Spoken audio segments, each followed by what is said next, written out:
نزل القرآن في شهر رمضان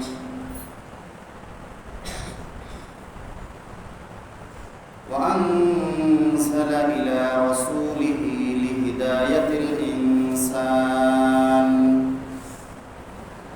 وأشهد أن لا إله إلا الله وحده لا شريك له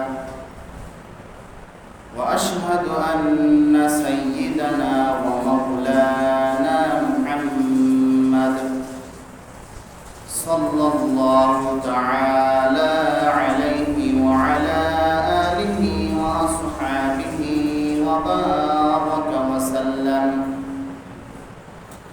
أما بعد فقد قال الله تبارك وتعالى في كلامه المجيد وفرقانه الحميد. أعوذ بالله من الشيطان الرجيم. بسم الله الرحمن الرحيم.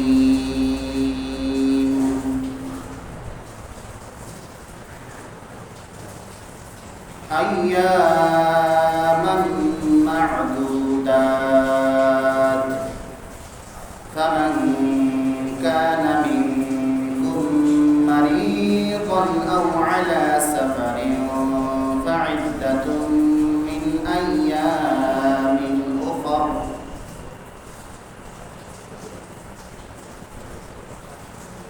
صدق الله مولانا العظيم. وعن أبي صالح السيات أنه سمع أبا هريرة رضي الله تعالى عنه يقول قال رسول الله صلى الله عليه وسلم قال الله كل عمل ابن آدم له إلا الصيام فإنه لي وأنا أجزي به والصيام جنة أو كما قال عليه الصلاة والسلام. صدق الله مولانا العظيم وصدق رسوله النبي الأمي الكريم ونحن على ذلك من الشاهدين والشاكرين والحمد لله رب العالمين. اللهم صل على محمد وعلى آل محمد كما صليت على إبراهيم وعلى آل إبراهيم إنك حميد مجيد. اللهم بارك على محمد وعلى آل محمد كما باركت على إبراهيم وعلى آل إبراهيم إنك حميد مجيد. আলহামদুলিল্লাহ, সকল প্রশংসা সেই মহান রব্বুল আলামিনের দরবারে যে আল্লাহ সুবহানাহু ওয়া তাআলা আমাদেরকে পবিত্র মাহে রমজানের প্রথম জুমায় আমাদেরকে উপনীত হওয়ার তৌফিক দান করেছেন। আল্লাহ তাআলার মহান হুকুম জুমার নামাজ আদায়ের উদ্দেশ্যে আমাদেরকে মসজিদে সমবেত হওয়ার তৌফিক দান করেছেন। এই জন্য মহান রব্বুল আলামিনের দরবারে শুকরিয়া আদায় করি আলহামদুলিল্লাহ। রমজান মাস হলো মুমিন নরনারীর জন্য এক আনন্দের মাস, নেকি উপার্জনের মাস। আল্লাহ তাআলার পক্ষ থেকে মুমিন বান্দার জন্য বিশেষ এক উপহার হলো কি রমজান মাস। রমজান মাস আমাদের মাঝে আগমন করেছে রহমতের বিশাল এক জাহাজ নিয়ে। মুমিন নরনারীর গুনাহের বন্দরে এই জাহাজ ভিড়েছে। মুমিন বান্দা বান্দীদেরকে ক্ষমা করার জন্য, ক্ষমা পাওয়ার জন্য এই রমজান মাস আমাদের দ্বারে উপস্থিত। এজন্য আমাদেরকে এই পবিত্র মাস রমজান মাস পেয়ে আল্লাহ তাআলার শুকরিয়া আদায় করা আর অফুরন্ত নিয়ামত আল্লাহ তাআলার থেকে অর্জন করে নেওয়া, হাসিল করে নেওয়া, এটা আমাদের দায়িত্ব এবং কর্তব্য।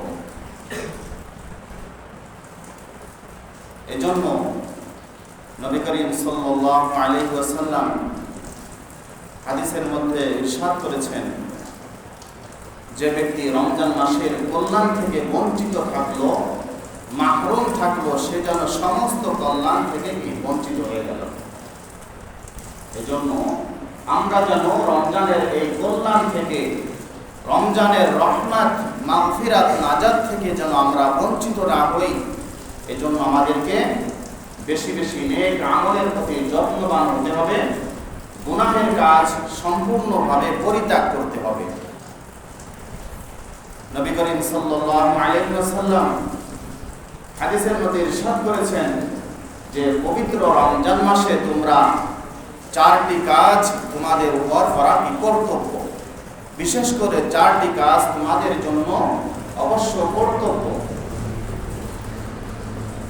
তার মধ্যে দুইটি কাজ যেটা তোমাদের না করে উপায় নেই। তার মধ্যে দুটি হলো, বেশি বেশি কালিমায়ে তয়্যিবা তোমরা পাঠ করবে। কালিমায়ে তয়্যিবার এত ওজন যে কালিমায়ে তয়্যিবা একে যদি এক পাল্লায় রাখা হয় আর গোটা পৃথিবী এবং পৃথিবীর মধ্যে যা কিছু আছে এই সমস্ত কিছুকে যদি আরেক পাল্লায় রাখা হয়, তাহলে কালিমার পাল্লায় কি হবে? ভারী হবে এবং ঝুঁকে যাবে। সুবহানাল্লাহ। এজন্য নবীজি সাল্লাল্লাহু আলাইহি ওয়াসাল্লাম বলেছেন যে তোমরা এই মাসে বেশি বেশি কি কালিমা তাইয়্যিবা পাঠ করো, লা ইলাহা ইল্লাল্লাহ মুহাম্মাদুর রাসূলুল্লাহ। এই কালিমা জবানে কি উচ্চারণ সহজ, আমরা সবাই কি জানি। অনেকেই আছি আমরা কি মুসলমান, নামে মুসলমান, কিন্তু এই কালিমা তাইয়্যিবা পড়লে পড়তে পারবো না। আমরা অনেকেই আছি, আসলে আমরা মুসলমান। যদি বলা হয় কালিমা তয়্যিবাটা পাঠ করেন তো, পড়েন তো, একদম কি নির্বিকার হয়ে যাবে, চুপচাপ হয়ে যাবে। অথচ কালিমা তয়্যিবা হচ্ছে কি ইসলাম ধর্মের কি প্রথম ভিত্তি হলো কি কালিমা। এই কালিমা আমরা কি মুসলমান হওয়ার সত্ত্বেও কি আমরা অনেকেই জানি না। এটা কি পরিতাপের বিষয়, আফসোসের বিষয়। এজন্য এই কালিমা তয়্যিবা আমাদেরকে বেশি বেশি কি পাঠ করা, সহি শুদ্ধভাবে কি শিখতে হবে এবং উচ্চারণ শিখে সঠিকভাবে কি উচ্চারণ করতে হবে। লা ইলাহা ইল্লাল্লাহু মুহাম্মাদুর রাসূলুল্লাহ সাল্লাল্লাহু আলাইহি ওয়াসাল্লাম। তো নবীজি বলেন যে কালিমা তয়্যিবা তোমরা বেশি বেশি পাঠ করো। এরপরে দ্বিতীয়ত বলছেন যে বেশি বেশি ইস্তিগফার পাঠ করো। ইস্তিগফার মানে কি ক্ষমা চাওয়া, ক্ষমা প্রার্থনা করা, আল্লাহ তাআলার কাছে কি ক্ষমা প্রার্থনা করা। আস্তাগফিরুল্লাহ, আমি আল্লাহ তাআলার কাছে কি ইস্তিগফার করছি, ক্ষমা প্রার্থনা করছি। উচ্চারণ কি আস্তাগফিরুল্লাহ। আমরা অনেকেই বলে থাকি কি আস্তাগফিরুল্লাহ, হ্যাঁ, না জানার কারণে কি উচ্চারণ সঠিক না হওয়ার কারণে যদি আমরা কি বলে ফেলি আস্তাগফিরুল্লাহ, এনাকে অনেকে কি বলে ফেলি না আস্তাগফিরুল্লাহ, কাফ দিয়ে বাংলায় ক দিয়ে আস্তাগফিরুল্লাহ, নাউজুবিল্লাহ। তাহলে এই যদি এই উচ্চারণ করি তাহলে এই উচ্চারণের কি হবে? অর্থ কি সম্পূর্ণ পাল্টে যাবে। আস্তাগফিরুল্লাহ অর্থ কি আমি আল্লাহ তাআলার কাছে কাফের হতে চাই, নাউজুবিল্লাহ। তাহলে কি সম্পূর্ণ কি অর্থ পাল্টে যাবে না? আস্তাগফিরুল্লাহ আরবিতে হলো কি গাইন, এরপরে বাংলায় হলো কি কফ। আস্তাগফিরুল্লাহ, সবাই বলেন আস্তাগফিরুল্লাহ। খবরদার আমাদের মুখ থেকে যেন কি আস্তাগফিরুল্লাহ কাফ অথবা বাংলায় ক এটা যেন কি উচ্চারণ না হয়, তাহলে সম্পূর্ণ কি অর্থ কি পাল্টে যাবে এবং কি আমরা ক্ষতিগ্রস্ত হব। এজন্য উচ্চারণ সহি শুদ্ধভাবে করতে হবে আস্তাগফিরুল্লাহ। ইস্তেগফার বেশি বেশি করা, আস্তাগফিরুল্লাহ অর্থাৎ আল্লাহ তাআলার কাছে ক্ষমা প্রার্থনা করা। আমি যদি আরবিতে জানি আস্তাগফিরুল্লাহ রাব্বি মিন কুল্লি যামবি ওয়া আতুবু ইলাইহি লা হাওলা ওয়ালা কুওয়াতা ইল্লা বিল্লাহিল আলিয়্যিল আযীম, যদি পারি আমি পড়বো, তা না হলে কি আমার মাতৃভাষায় আমি কি আল্লাহ তাআলার কাছে কি যেভাবে পারি আল্লাহ তাআলার কাছে ক্ষমা প্রার্থনা করব। এজন্য নবীজি বলেছেন বেশি বেশি কালিমা তাইয়্যিবা পাঠ করো এবং আল্লাহ তাআলার কাছে বেশি বেশি ইস্তিগফার অর্থাৎ ক্ষমা প্রার্থনা করো, ক্ষমা চাও আল্লাহ তাআলার কাছে। যেহেতু আমাদের এই দৈনন্দিন জীবনে চলতে ফিরতে অনেক কি ভুল ত্রুটি গুনাহ আমাদের কি ঘটে থাকে প্রতিনিয়ত, ইচ্ছায় অনিচ্ছায় আমরা অনেক গুনাহ করে থাকি। এজন্য হাদিসের মধ্যে আল্লাহ রাসূল বলেছেন কুল্লু বানি আদম খাত্তা ওয়া খায়রুল খাত্তাঈনা আত-তাওয়াবুন, যে প্রত্যেক আদম সন্তান তারা কি ভুলকারী, অন্যায়কারী, অপরাধকারী। ওয়া খায়রুল খাত্তাঈন আত-তাওয়াবুন, আর সবচেয়ে উত্তম ভুলকারী ওই ব্যক্তি যে ব্যক্তি ভুল করার পরে আল্লাহ তাআলার কাছে কি তওবা করে, আল্লাহ তাআলার কাছে ফিরে আসে, আল্লাহ তাআলার কাছে ক্ষমা চায়, সে হলো কি সবচেয়ে উত্তম কি ভুলকারী। এজন্য ভুল ত্রুটি অন্যায় অপরাধ আমাদের থেকে কি কম বেশি ঘটবে। এজন্য ভুল করার পর অনুতপ্ত হয়ে লজ্জিত হয়ে ভবিষ্যতে ওই পাপ না করার প্রতিজ্ঞা করে সংকল্প করে আল্লাহ তাআলার কাছে কি করতে হবে, ক্ষমা প্রার্থনা করতে হবে, ক্ষমা চাইতে হবে। এটাই হলো কি প্রকৃত মুমিন বান্দার কি বৈশিষ্ট্য। যাই হোক, বেশি বেশি আল্লাহ তাআলার কাছে ক্ষমা প্রার্থনা করা, কালিমা তাইয়্যিবা পাঠ করা। আর দুইটা কাজ হচ্ছে যে এই রমজান মাসকে উপলক্ষ করে আল্লাহ তাআলার কাছে কি চাওয়া, জাহান্নাম থেকে মুক্তি চাওয়া, জাহান্নাম থেকে কি মুক্তি চাওয়া, পরিত্রাণ চাওয়া, এবং আল্লাহ তাআলার কাছে কি জান্নাত তথা বেহেশত কি করা, আল্লাহ তাআলার কাছে কামনা করা, চাওয়া। আল্লাহুম্মা ইন্নী আসআলুকাল জান্নাহ ওয়া আউযু বিকা মিনান নার, যে হে আল্লাহ আমি আপনার কাছে জান্নাত কামনা করি, প্রার্থনা করি, ওয়া আউযু বিকা মিনান নার, এবং আমি কি জাহান্নাম থেকে, জাহান্নামের আগুন থেকে আপনার কাছে আমি পরিত্রাণ চাই। তো আমরা এই চারটা কাজ কি বেশি বেশি করব ইনশাআল্লাহ। রমজান মাসে আমরা এই চারটি কাজ করতে থাকবো। বেশি বেশি কালিমা তাইয়্যিবা পাঠ করব, ইস্তেগফার পাঠ করব, আল্লাহ তাআলার কাছে জান্নাত কামনা করব এবং জাহান্নাম থেকে মুক্তি চাইব। তো যাই হোক, নবীজি সাল্লাল্লাহু আলাইহি ওয়াসাল্লামের প্রত্যেকটা উপদেশ, প্রত্যেকটা নসিহত, হাদিস, এটা আমাদের দুনিয়া এবং আখিরাত উভয় জাহানের জন্য কি কল্যাণকর।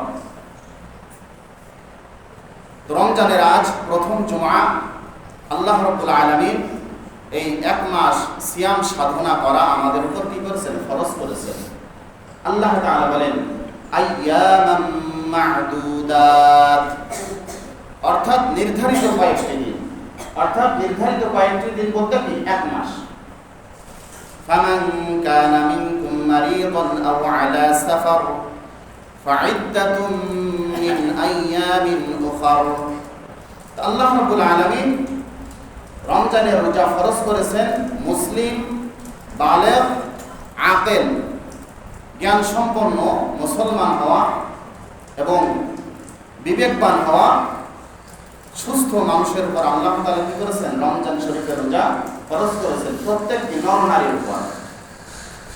এরপরে আল্লাহ তাআলা বলছেন যে যারা রমজান মাসে এমন লোক আছে যারা কি অসুস্থ, তাদের ব্যাপারে হুকুম কি। আল্লাহ তাআলা বলছেন ফামান কানা মিনকুম মারিদান আও আলা সাফার ফাইদ্দাতুম মিন আইয়ামিন উখর। এই রমজান মাসে যদি তোমাদের মধ্য থেকে কোনো ব্যক্তি অসুস্থ হয়ে যায়, যে অসুস্থতার কারণে সে কি রোজা রাখতে কি অক্ষম, আল্লাহ তাআলা বলেন, অথবা যদি কোনো ব্যক্তি কি শরিয়ত সম্মত কি কোনো সফরে থাকে, রমজানে সফরে গেল, সফরে বের হলো, 48 মাইল কি দূরে সফর করার কি করলো, নিয়ত করলো, সফরে রওনা হলো। আল্লাহ তাআলা বলেন এই অসুস্থ ব্যক্তি আর যে ব্যক্তি শরঈ সম্মত সফরের কি করেছে, ইচ্ছা করে সফরে আছে, তার জন্য সফরে যদি সে চায় মুসাফির যে আমি রোজা রাখবো না, তাহলে রোজা না রাখার কি আছে, তার অনুমতি আছে। আর যদি রোজা রাখতে সে পারে, সক্ষম হয়, তাহলে তার জন্য কি রোজা রাখাটাই কি উত্তম। যেহেতু আগের জামানার সফর ছিল কি পায়ে হেঁটে, নাকি তখনকার সফর ছিল কি পায়ে হেঁটে অথবা উঠে, ঘোড়াতে। তো তো বেশিরভাগই কি পায়ে হেঁটে কি সফর করতে হতো। তো পায়ে হেঁটে সফর করা, মাইলকে মাইল 50 মাইল 100 মাইল পায়ে হেঁটে সফর করা, এটা অত্যন্ত কি মরুভূমির মধ্যে দিয়ে কষ্টকর ছিল। এজন্য আল্লাহ তাআলা বলেছেন যে তোমাদের মধ্যে যদি কেউ মুসাফির হয়, সফর করে, তো তার জন্য কি আল্লাহ তাআলার পক্ষ থেকে ইসলামী শরিয়াতে কি তার জন্য অবকাশ রয়েছে, সুযোগ রয়েছে যে যদি সে সফরে থাকে তাহলে সে রমজান মাসে রোজা না রেখে তার জন্য পরবর্তীতে রমজান মাস চলে গেলে এই রোজাগুলো তার জন্য তারপরে কি রাখা কাজা করা তার জন্য কি সুযোগ আছে। এখনকার সময় তো আমাদের সফরটা কি তেমন কষ্টকর হয় না, হ্যাঁ, বিভিন্ন ধরনের যানবাহন, বাস, বিমান, বিভিন্ন ধরনের উন্নত যানবাহনের কারণে কি আমাদের সফরে তেমন কি কষ্ট অনুভব হয় না। তো যদি রাখতে সমস্যা না হয় তাহলে রাখাটাই কি উত্তম। আর যদি কেউ না রাখতে পারে তাহলে তার জন্য কি রমজানের পরে তার জন্য কি ওই রোজাগুলো রেখে দেওয়াটা এটা কি শরীয়তের পক্ষ থেকে কি অনুমতি রয়েছে। وعلى الذين يطيقونه فدية طعام مسكين। আর ইসলামের প্রাথমিক যুগে কি এই হুকুমটা ছিল যে যদি কোনো সামর্থ্যবান ধনী বিত্তশালী ব্যক্তি রোজা রাখবে না রেখে কি এই রোজার পরিবর্তে কিছু ফিদিয়া কি করবে, গরিবদেরকে দিয়ে দিবে, তাহলে এই সুযোগটা কি ইসলামের প্রাথমিক যুগে এই সুযোগটা ছিল যে আমি বিত্তশালী ব্যক্তি, ধনী ব্যক্তি, আমার সম্পদ আছে, আমি কি সুস্থ সবল রোজা রাখতে পারি, কিন্তু রোজা না রেখে যদি সে চাইতো, এই হুকুমটা কি ইসলামের প্রাথমিক যুগে ছিল যে রোজা না রেখে সেই রোজার পরিবর্তে কি ফিদিয়া কি করবে, অন্যকে গরিব মিসকিনকে দান করবে, এই সুযোগটা ছিল। কিন্তু এর পরবর্তীতে কি এই হুকুমটা কি হয়েছে, রহিত হয়ে গেছে, মানসুখ হয়ে গেছে। ফামান তাতাওয়া খায়রান ফাহুয়া খায়রুল লাহ। এখন যদি কেউ এই শরঈ সম্মত সফরে যদি কেউ রোজা রাখে, কষ্ট অনুভব না হয়, যদি সে রাখে, তাহলে এটা তার জন্য কি কল্যাণকর, উত্তম। ওয়া আন তাসুমু খায়রুল লাকুম ইন কুনতুম তা'লামুন। আল্লাহ তাআলা বলেন যে রমজান মাস এমন মাস, যদি এই রমজান মাসে যদি কেউ এই শরঈ সম্মত সফরে অথবা অসুস্থতা থাকার কারণে রোজা রাখতে না পারে, আর যদি রোজা রাখে কেউ, তাহলে আল্লাহ তাআলা বলেন যে এই রমজান মাসে রোজা রাখা তোমাদের জন্য কি যে কল্যাণকর, কি যে উপকারী, যদি তোমরা জানতে তাহলে কি তোমরা এই কল্যাণ অবশ্যই গ্রহণ করবে। হাদিসের মধ্যে এসেছে, নবীজি বলেন যে রমজান মাসের প্রতিটা রোজার এত ফজিলাত, যদি কেউ রমজানের বাইরে কারো কি রমজানে একটা রোজা কি কাজা রাখতে পারলো না, তাহলে রমজানের পরে যে যদি এই রোজাটা রাখে, তাহলে রমজান মাসে রোজা রাখার যে ফজিলত ছিল, সওয়াব ছিল, এটা যদি সারা জিন্দেগি ভরে সে কি করে রোজা রাখে, তবুও কি রমজান মাসের যে সওয়াব এবং ফজিলত ছিল সেটা কখনো কি হবে না, ঘাটতিটা পূরণ হবে না। এজন্য আল্লাহ তাআলা বলেন যদি তোমরা বুঝতে জানতে তাহলে তোমরা কি তোমাদের জন্য রোজা রাখাটাই কি উত্তম। আল্লাহ রাব্বুল আলামিন আমাদের উপর কি করেছেন, রোজা ফরজ করেছেন 1 মাস। আমরা অনেকেই বলি কি 30 রোজা, কিন্তু আরবিতে মাস আছে কি 29 আছে, 30-এও আছে, যেই মাস যেমন যাবে সেটাই কি মাস। ফেব্রুয়ারি মাস কি 28-এ যায়, তাহলে কি ওটা মাস না? যেখানে কি 2 দিন বা 3 দিন কম আছে, হ্যাঁ, তো ওটাও তো মাস নাকি? তো আল্লাহ তাআলা আমাদের উপর কি করেছেন, 30 রোজা ফরজ করেনি, বরং কি 1 মাস ফরজ করেছেন। কয় মাস? 1 মাস। আমরা বলি কি 30 রোজা ফরজ, তাহলে কি দেখা গেল 2 মাস কি 30-এ হলো না, 29-এ গেল, তাহলে 30টা তো হলো না। তাহলে এটাই আমাদের বলতে হবে কি 1 মাস ফরজ। কয় মাস? 1 মাস। 30-29 বলে কি কোনো কথা নাই, বরং কি 1 মাস রোজা আমাদের উপর ফরজ। মাস 29-এ গেলেও 1 মাস, 30-এ গেলেও কি 1 মাস।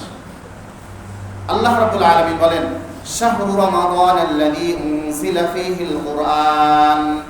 রমজান মাস এমন একটি মাস যে মাসে আল্লাহ রাব্বুল আলামিন মহাগ্রন্থ আল কুরআনুল কারীম নাজিল করেছেন, অবতীর্ণ করেছেন। আল্লাহ রাব্বুল আলামিন রমজান মাসে কি করেছেন, কুরআনুল কারীমকে অবতীর্ণ করেছেন লওহে মাহফুজ থেকে, যেখানে এরকম ভাবে আল্লাহ তাআলা লওহে মাহফুজ সংরক্ষিত যে কি আছে, সংরক্ষিত যে সিলেট আছে, বা যেখানে আল্লাহ তাআলা কুরআন সংরক্ষণ করে রেখেছেন, একে বলা হয় লওহে মাহফুজ। এই লওহে মাহফুজ থেকে আল্লাহ তাআলা দুনিয়ার আসমানে কি করেছেন, কুরআন নাজিল করেছেন। এরপরে প্রথম আসমান থেকে নবীজি সাল্লাল্লাহু আলাইহি ওয়াসাল্লামের উপর জিবরাইল আলাইহিস সালামের মাধ্যমে কখনো এক আয়াত, কখনো দুই আয়াত, কখনো ততোধিক আয়াত, কখনো ছোট একটি সূরা, কখনো প্রয়োজন অনুসারে আল্লাহ তাআলা কি করেছেন, এই কোরআন জিবরাইল আলাইহিস সালামের মাধ্যমে নবীজি সাল্লাল্লাহু আলাইহি ওয়াসাল্লামের উপর দীর্ঘ 23 বছর যাবত কি করেছেন, পুরা 30 পারা কোরআনকে অবতীর্ণ করেছেন। আল্লাহ তাআলা বলেন যে এই মাসে কি কোরআনুল কারীমকে অবতীর্ণ করা হয়েছে হুদাল লিন-নাসি ওয়া বাইয়িনাতিন মিনাল হুদা ওয়াল ফুরকান, যে কোরআন হুদাল লিন-নাস, মানুষের জন্য পথ প্রদর্শক, দিক নির্দেশক। এখানে আল্লাহ তাআলা কি শুধু বলেন না যে এই কোরআন শুধুমাত্র মুমিনদের জন্য, মুসলমানদের জন্য দিক নির্দেশক, তা বলেন নাই, বরং আল্লাহ তাআলা ব্যাপকভাবে বলে দিয়েছেন যে এই কোরআন হিদায়াত স্বরূপ কাদের জন্য, সমস্ত মানুষের জন্য। কাফের, মুশরিক, বেদিন যারা আছে সবার জন্য এই কোরআন কি, যে এই কোরআনের সংস্পর্শে আসবে, কোরআনের কাছে আসবে, এই কোরআন তাকে কি করবে, সঠিক পথ তাকে দেখাবে। হুদাল লিন-নাস ওয়া বাইয়িনাতিন মিনাল হুদা ওয়াল ফুরকান, এবং এই কোরআন হিদায়াতের জন্য সুস্পষ্ট, এবং ওয়াল ফুরকান, এবং কোরআন হক এবং বাতিল এর মধ্যে পার্থক্যকারী হলো কি কোরআন। তো ফুরকান বলা হয়, কোরআনের অপর নাম হচ্ছে কি ফুরকান। ফুরকান অর্থ কি, পার্থক্যকারী। কোরআন হক এবং বাতিল এই দুইটার মধ্যে কি পার্থক্যকারী। ফামান শাহিদা মিনকুমুশ শাহরা ফালইয়াসুম, আল্লাহ তাআলা বলেন ফামান শাহিদা মিনকুমুশ শাহরা ফালইয়াসুম, সুতরাং তোমাদের মধ্যে যদি কোনো ব্যক্তি এই রমজান মাসে কি হয়, উপস্থিত হয়, রমজান মাস দেখে, রমজান মাসে উপনীত হয়, ফালইয়াসুমহু, সে যেন কি রোজা রাখে। আল্লাহ তাআলা কি এই আদেশ কি করেছেন, আল্লাহ তাআলা দিয়েছেন কাদের জন্য, যাদের জন্য ইসলামের প্রাথমিক যুগে যাদের জন্য কি রোজা না রেখে বিত্তশালীদের ব্যক্তির জন্য ফিদিয়া দেওয়ার কি ছিল, হুকুম ছিল। আল্লাহ তাআলা এরপরে কি এই আয়াতের অংশ দ্বারা কি ওই আয়াত রহিত হয়ে গেছে হুকুম। ফামান শাহিদা মিনকুমুশ শাহরা ফালইয়াসুম, তোমাদের মধ্যে কোনো ব্যক্তি যদি এই রমজান মাসে উপনীত হয়, সে যেন কি রোজা রাখে, তার জন্য রোজা রাখা কি আবশ্যক। এই জন্য রমজান মাস এটা রহমতের মাস, বরকতের মাস, নাজাতের মাস। এই জন্য আমাদেরকে এই মাসে বেশি বেশি পরিমাণ আল্লাহ তাআলার কাছে কি ক্ষমা প্রার্থনা করতে হবে। তো এই রমজানের রোজার যে ফজিলাত, রোজাদারের যে শ্রেষ্ঠত্ব, রোজাদারের মূল্য আল্লাহ তাআলার কাছে কত, এই সম্পর্কে বুখারী শরীফের 1904 নম্বর হাদিসে এসেছে।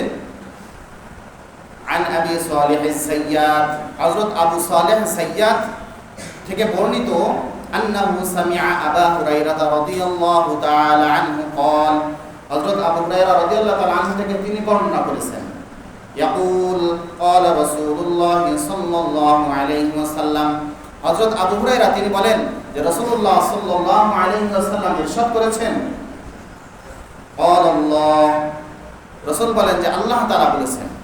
অর্থাৎ রাসূল সাল্লাল্লাহু আলাইহি ওয়াসাল্লাম এর জবান দিয়ে আল্লাহ তাআলার পক্ষ থেকে যে নির্দেশ কি সরাসরি আসে তাকে বলা হয় হাদিসে কুদসি। হাদিসে কুদসি বলা হয়। আর রাসূল সাল্লাল্লাহু আলাইহি ওয়াসাল্লাম যেগুলো কি বলতেন এগুলো কি হাদিস, মুতলাক হাদিস, সাধারণ হাদিস। আর যেগুলো আল্লাহ তাআলার কালাম কিন্তু কি রাসূল সাল্লাল্লাহু আলাইহি ওয়াসাল্লামের জবান দিয়ে কি বের হয়েছে, একে বলা হয় হাদিসে কুদসি। রাসূল সাল্লাল্লাহু আলাইহি ওয়াসাল্লাম বলছেন যে আল্লাহ তাআলা বলেন, কুল্লু আমালি ইবনি আদম লাহু ইল্লা সিয়াম, যে আদম সন্তানের প্রত্যেকটা নেক আমলের কি বদলা আল্লাহ তাআলা কি করবেন, দান করবেন। আর আল্লাহ রাব্বুল আলামিন বান্দার প্রত্যেকটা নেক আমলের প্রতিদান দান করবেন ফেরেশতাদের মাধ্যমে। কাদের মাধ্যমে? ফেরেশতাদের মাধ্যমে। ইল্লা সিয়াম, কিন্তু রোজা তার বিপরীত। রোজার প্রতিদান আল্লাহ তাআলা কি ফেরেশতাদের মাধ্যমে কি দিবেন না। তাহলে বোঝা যাচ্ছে রোজার আলাদা একটা কি আছে, শ্রেষ্ঠত্ব আছে, বৈশিষ্ট্য আছে, যে বনি আদমের সমস্ত নেক আমলের প্রতিদান আল্লাহ তাআলা ফেরেশতাদের মাধ্যমে দিবেন, ইল্লা সিয়াম, কিন্তু কি রোজা ব্যতীত। ফাইন্নাহু লি ওয়া আনা আজসি বিহি, আল্লাহ তাআলা বলেন, কেননা রোজা আমার জন্য, আর এই রোজার প্রতিদান আমি বান্দার জন্য, বান্দাকে আমি স্বয়ং নিজ হাতে দান করব। সুবহানাল্লাহ। রোজা আমার জন্য, আর এই রোজার প্রতিদান কি আমি স্বয়ং নিজ হাতেই দিব। তাহলে এখানে একটা প্রশ্ন আসে, তাহলে নামাজ, হজ, যাকাত এগুলো কি আল্লাহর জন্য নয়? অবশ্যই আল্লাহ তাআলার জন্য। কিন্তু আল্লাহ তাআলা এই রোজাকে নিজের দিকে কি করেছেন? নিসবত করেছেন। এমন কাছের বা নিকটতম একটা ইবাদত আল্লাহ তাআলা হিসেবে গ্রহণ করেছেন যে রোজা না খেয়ে থাকা। যেহেতু বান্দা সে ক্ষণিকের জন্য কয়েক ঘন্টা সে না খেয়ে থাকে, আল্লাহ তাআলা তিনি তো কি কোনো কিছু খানও না পানও করেন না। এজন্য বান্দা যেহেতু আল্লাহ তাআলার সাথে কিছু সময় আল্লাহ তাআলার সাথে না খেয়ে থাকার যে সাদৃশ্যতা এটা বান্দা গ্রহণ করেছে, আল্লাহ তাআলার জন্য রোজার যে বিনিময়, রোজার এই ইবাদত আল্লাহ তাআলা নিজের দিকে কি সম্বোধন করে বলছেন, এই রোজা আমার জন্য, ওয়া আনা আজসি বি, আর এই যে রোজার প্রতিদান আমি বান্দাকে দিব। আরেক বর্ণনা আসছে ওয়া আনা উজজা বি, আর এই রোজার প্রতিদান স্বয়ং আমি তার রোজার প্রতিদান। এরপরে আল্লাহ তাআলা এই হাদিসে কুদসিতে বলেন ওয়াসিয়ামু জুন্নাহ, আর রোজা হচ্ছে কি জাহান্নামের আগুন থেকে বাঁচার জন্য কি ঢাল স্বরূপ। মানুষ যেমন কি যুদ্ধক্ষেত্রে আত্মরক্ষার জন্য যেরকম ভাবে কি শত্রুপক্ষের থেকে আঘাত থেকে যখন বাঁচার জন্য যেরকম ঢাল ব্যবহার করে, আল্লাহ রাসূল বলছেন হাদিসের মধ্যে যে রোজা হলো মানুষের জন্য জাহান্নামের আগুন থেকে বাঁচার জন্য কি ঢাল স্বরূপ। وَإِذَا كَانَ يَوْمُ صَوْمِ أَحَدِكُمْ فَلَا يَرْفَثْ وَلَا يَسْخَبْ। এরপরে আল্লাহ রাসূল বলেন হাদিসের মধ্যে, যদি তোমাদের মধ্যে কোনো ব্যক্তি কি রোজা রাখে, রোজাদার ব্যক্তি তার কর্তব্য হচ্ছে যে ফালা ইয়ারফাস ওয়ালা ইয়াসখাব, সে যেন কোনো অশ্লীল কাজ কর্ম ইত্যাদি কি না করে, ওয়ালা ইয়াসখাব, এবং সে যেন কি কোনো ঝগড়া বিবাদে লিপ্ত না হয়। তাহলে রোজা অবস্থায় আল্লাহ রাসূল বলছেন কি রোজাদার সে যেন কি কোনো অশ্লীল কথাবার্তা, অশ্লীল কাজে এবং কি ঝগড়া বিবাদ মারামারিতে সে যেন কি লিপ্ত না হয়। ফাইন সাবাহু আহাদুন আও কাতালাহু ফালইয়াকুল ইন্নী ইমরুন সাইম। এখন আমি ঝগড়া করলাম না, অশ্লীল কথা বললাম না কাউকে, তো আমাকে যদি কেউ কি বলে, আমি বললাম না কিন্তু আমাকে কেউ কি অশ্লীল কথা গালিগালাজ করলো বা আমার সাথে এরকম ভাবে ঝগড়া বিবাদে লিপ্ত হতে আসলো, তখন কর্তব্য হচ্ছে, তখন আল্লাহ রাসূল বলেন যদি এরকম ভাবে কেউ তার সাথে গালাগালি করে অথবা তার সাথে বাক বিতর্কিতায় লিপ্ত হয়, ফালিয়াকুল, সে যেন বলে দেয় ইন্নী ইমরুন সাইমুন, আমি রোজাদার। সে তখন বলে দেবে ভাই আমি অশ্লীল কথা শুনতে চাই না, গালিগালাজ বা তোমার সাথে আমি বিবাদে লিপ্ত হতে চাই না, আমি কি একজন রোজাদার, এই কথা তাকে কি বলে দিতে হবে। এরপরে আল্লাহ রাসূল বলেন ওয়াল্লাযী নাফসু মুহাম্মাদিন বিয়াদিহি, ওই সত্তার কসম যে সত্তার হাতে মুহাম্মাদের জান, মুহাম্মাদের প্রাণ, সেই সত্তার কসম করে বলছি, লা খালুফু ফামিস সাইবি আতয়াবু ইনদাল্লাহি মিন রিহিল মিসক। আল্লাহ রাসূল বলেন যে রোজাদারের মুখের যে দুর্গন্ধ, অর্থাৎ সারাদিন না খেয়ে থাকার কারণে যে মুখে একটা কি দুর্গন্ধ তৈরি হয়, এই দুর্গন্ধ সম্পর্কে আল্লাহ রাসূল বলেন লা খালুফু ফামিস সাইমি আতয়াবু ইনদাল্লাহ মিন রিহিল মিসক। রোজাদারের মুখের দুর্গন্ধ আল্লাহ তাআলার কাছে মিশকের সুঘ্রাণ থেকেও অধিক পছন্দনীয়। মিশকের যে সুগন্ধি, এই সুগন্ধি থেকেও আল্লাহ তাআলার কাছে রোজাদারের মুখের দুর্গন্ধ এটা কি অধিক পছন্দনীয় এবং প্রিয়। লিসাইমি ফারহাতান, রোজাদারের জন্য দুটো সুসংবাদ। কয়টা সুসংবাদ? দুইটা সুসংবাদ। ইয়াফরাহুহা ইযা আফতার, একটা সুসংবাদ হলো যখন সে ইফতার করে তখন তার জন্য একটা সুসংবাদ, যে সারাদিন কষ্ট ক্লেশ করে এখন কি সে ইফতার করবে, এই ইফতারের সুসংবাদ তাকে দেওয়া হলো। ফারিহা ওয়া ইযা লাকিয়া রাব্বাহু ফারিহা বিসাওমিহি, আরেকটা সুসংবাদ হলো যখন সে তার রবের সাথে সাক্ষাৎ করবে, এটা হলো তার জন্য দ্বিতীয় সুসংবাদ। এজন্য রোজাদার তার ইবাদত, তার প্রত্যেকটা কাজ এটা আল্লাহ তাআলার কাছে প্রিয় এবং পছন্দনীয়, যদি তার প্রত্যেকটা কাজ কি শরঈ সম্মতভাবে হয়ে থাকে। এরপরে নবীজি সাল্লাল্লাহু আলাইহি ওয়াসাল্লাম রমজান মাসে কি করতেন? রমজান মাসে বেশি বেশি দান করতেন। কি করতেন? দান করতেন। বুখারী শরীফের 6 নম্বর হাদিসে এসেছে হযরত ইবনে আব্বাস রাদিয়াল্লাহু তাআলা আনহু থেকে বর্ণিত, কানা রাসূলুল্লাহ সাল্লাল্লাহু আলাইহি ওয়াসাল্লাম আজওয়াদুন নাস, নবীজি সাল্লাল্লাহু আলাইহি ওয়াসাল্লাম ছিলেন মানুষের মধ্যে সর্বশ্রেষ্ঠ কি দানশীল। রাসূল সাল্লাল্লাহু আলাইহি ওয়াসাল্লাম সমস্ত মানুষের মধ্যে কি ছিলেন? শ্রেষ্ঠ দানশীল ছিলেন। ওয়া কানা আজওয়াদু মা ইয়াকুনু ফি রমাদান, আর নবীজি সাল্লাল্লাহু আলাইহি ওয়াসাল্লাম কি করতেন? রমজান মাসে অধিক পরিমাণে দান করতেন। রমজান মাসে কি করতেন? অধিক পরিমাণে দান করতেন। হিনা আলকা ইয়ালকি জিবরাইল আলাইহিস সালাম, জিবরাইল আলাইহিস সালাম যখন রমজান মাসে কি করতেন? নবীজি সাল্লাল্লাহু আলাইহি ওয়াসাল্লামের কাছে কি করতেন? সাক্ষাৎ করতেন।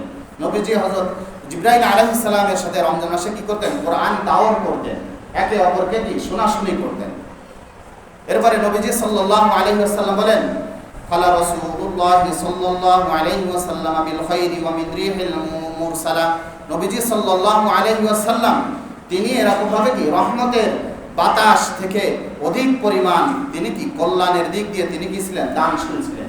এজন্য রমজান মাসে আমাদেরকে কি করা? বেশি বেশি দান করা, গরিব অসহায় এতিমদেরকে কি করা? দান করা, এবং মসজিদে কি আমাদেরকে কি করা? রমজান মাসে বেশি বেশি দান করা। নেক কাজমূলক প্রত্যেকটা কাজে আমাদেরকে কি দান করা। 1 টাকা দান করলে কি 70 টাকার সওয়াব রমজান মাসে। তাহলে কি এটা আমাদের জন্য কি লাভের একটা সিজন না? ব্যবসায়ের সিজন। এই জন্য আমরা বেশি বেশি কি করব? দান করব ইনশাআল্লাহ। এরপরে তো যাই হোক, আমরা বেশি বেশি রমজান মাসে ইস্তেগফার করব, আল্লাহ তাআলার কাছে তওবা করব। এরপরে আরেকটি বিষয় হচ্ছে যে এই বছর রমজান মাসে ইফতারের টাইম নাকি অনেক একটা কি হচ্ছে এলোমেলো একটা